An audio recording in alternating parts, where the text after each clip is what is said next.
Winter's here, the snow is falling. Shana, back to Asnawi. Can they finish? Yes, they can. What a goal that is for Indonesia.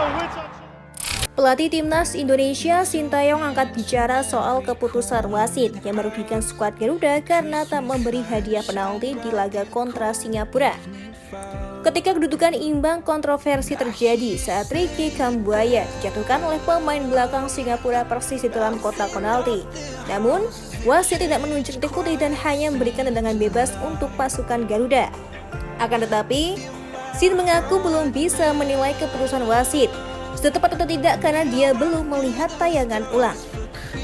Namun Sintayong tak mempermasalahkan hal itu karena masih ada waktu untuk memulihkan kondisi menjelang leg kedua.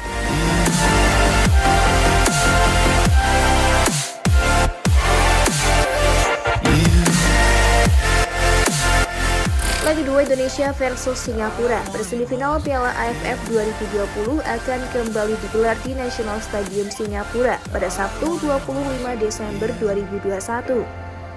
Aturan gol tandang tak berlaku pada Piala AFF 2020, sehingga kedua tim masih memiliki peluang yang sama untuk lolos ke final. The Lions sendiri sebenarnya tampil dalam tekanan tim merah putih pada babak pertama.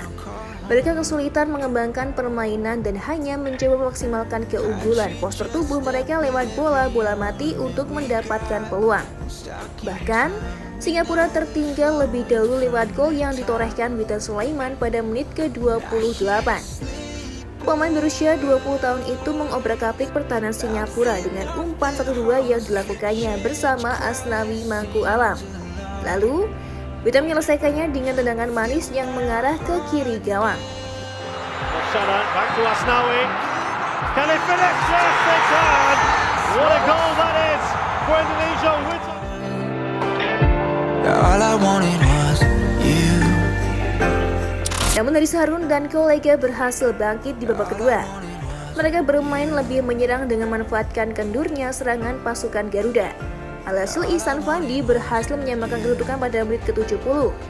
Skor pun berakhir 1-1 hingga peluit panjang berbunyi. Menghadapi leg kedua, Sintayong mengatakan akan melihat momen-momen bagus dan buruk yang dibuat pasukannya dalam laga pertama ini. Ia akan mengingatkan pasukannya untuk tak mengulangi momen buruk, tapi berusaha mengulangi yang bagus pada pertemuan kedua nanti.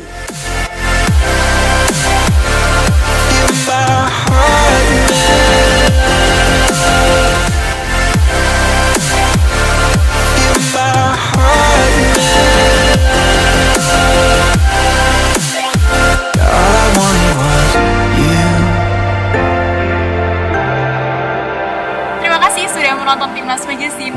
Untuk informasi seputar Timnas Indonesia lainnya, sudah Cantika siapkan, so stay tune terus ya.